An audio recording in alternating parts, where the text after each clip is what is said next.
Hello and welcome to Ukraine Today. I'm joined today in the newsroom by Andrea Chalupa, a writer and journalist based in New York City. Many thanks for joining us, Andrea. Thank you for having me. I know you've written quite a lot about the current conflict between Russia and Ukraine, and I'm sure we're going to touch upon that.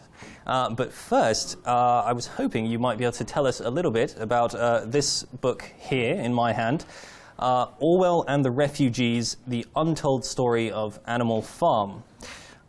It's something which actually I had no idea about this connection between Ukraine and Orwell. Perhaps you could tell us a little bit about it. I'm sure you'll tell it better than I would. Sure, let's hope so.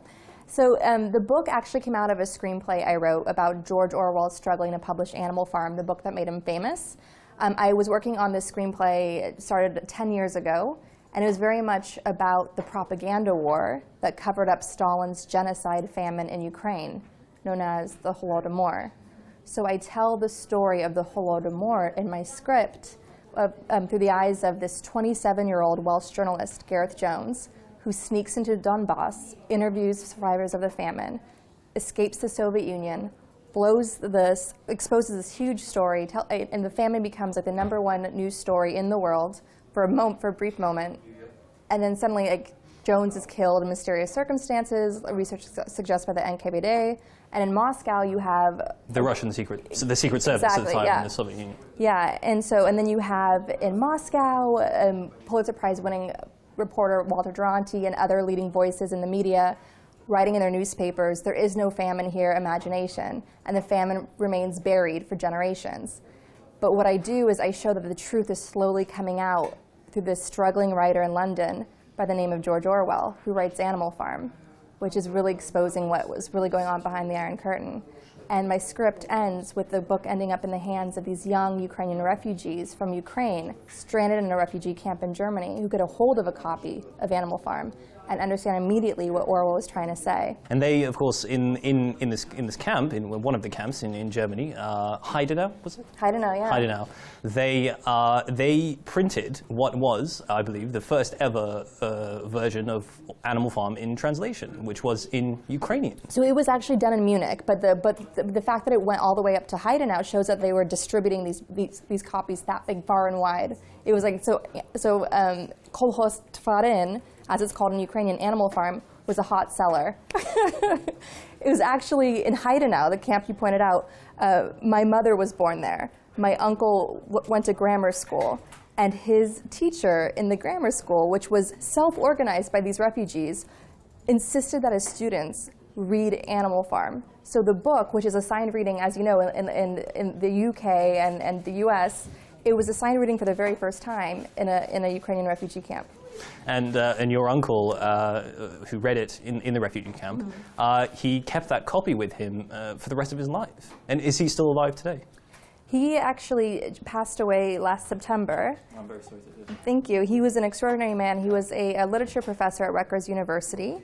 He translated in his spare time as many works as he could of the Western canon into Ukrainian, so that young Ukrainians can grow up appreciating literature from around the world in their native tongue. They didn't have to read it in Russian. And that's wonderful. And you know, Animal Farm was something I'm sure he had this copy in his library that he'd kept from the camps, and eventually that made its way to you. Yes, yes. So when my uncle, my mother's brothers, my mother's family, when they immigrated to New York City by ship, they can only take what they can carry, and one of the things they took with them was their copy of Animal Farm in Ukrainian, translated with Orwell's help. And my uncle kept that copy next to his bed until just a few years ago. It's extraordinary. And yeah. It struck me that it must be for you, as much as writing this book would have been something, or even the screenplay, I suppose, was something kind of an interest of yours, somewhat research-based and academic, but to find that you had such a strong family connection, just to weave another layer into this already extraordinary story. I mean, it must be for you something quite special. It was a journey that absolutely changed my life, transformed my life. I have so many beautiful friendships to thank because of following this rabbit down the hole, so to speak. And actually, when this book came out, I thought it was something I was just writing for my nieces to read someday, to take interest in their family history, know where they came from.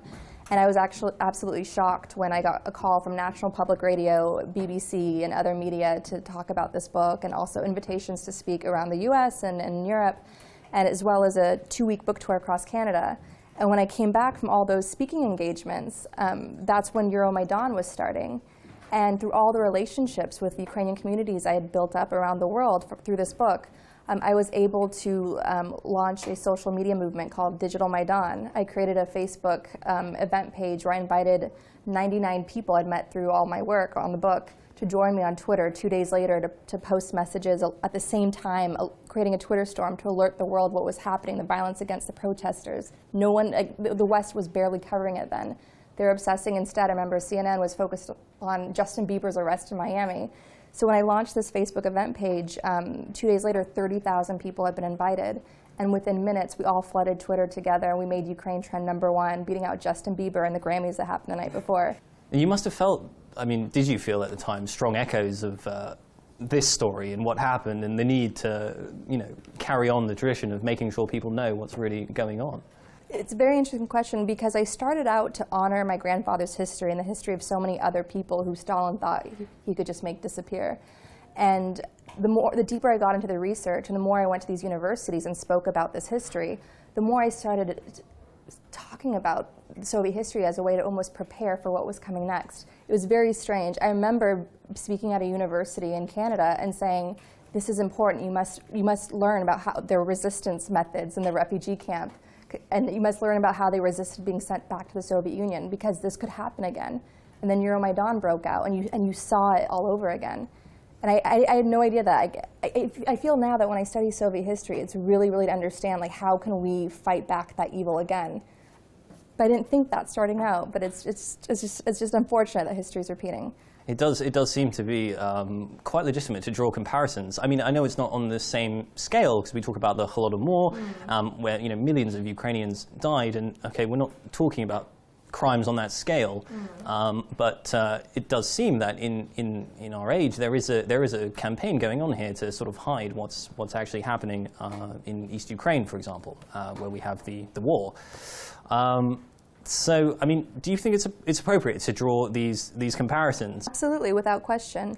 Through my human rights work focused on Ukraine, I've met dissidents from other countries. I'm friends now with a North Korean refugee, and she said when she finally found her way to freedom in South Korea, she was absolutely stunned by the literal world of facts that she had to learn, including the existence of the continent of Africa. And so many people were being nice to her, and she was able to walk around freely and she was able to speak freely, where before in North Korea she lived in absolute terror. Absolute terror. It's a cult. They worship him over there. It's just, we can't imagine it. Like Orwell said, we in the West cannot fathom what it's like to live in totalitarianism. And finally, if I could, I mean, Ukraine finds itself at quite a difficult moment just now.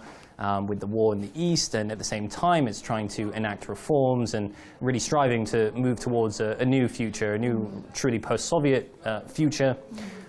Is there something that you can say, given everything that you've learned through this journey that you've been on and through writing this book, what can you say now to Ukraine and to the Ukrainian people that is something for them to hold on to right now? So through all my research, I can tell you I went far back into Ukraine's history, even from the times of the Cossacks. That the Cossack Freedom Society founded the first Constitution Bill of Rights 70 years before it existed in the U.S. And going back to the Kiev Rus, we had Anne of Kiev, who spoke 5 different languages fluently. And when she married into the French royal family, she was appalled by what unsophisticated heathens they were. So the Kiev Rus was a very advanced civilization for its time. So I can tell you the same level of creativity and just cultural energy that exists in the refugee camps that I write about in my book, that existed on Euromaidan, that existed in Kiev Rus.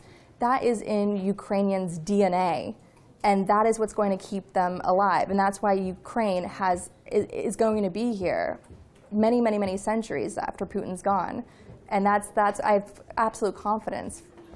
When you study history, it makes you like a very big optimist. And I can tell you, Ukraine has an absolute gift for survival and a gift for innovation and creativity. So they should be extremely proud, and they're gonna win this one and come out ahead, really.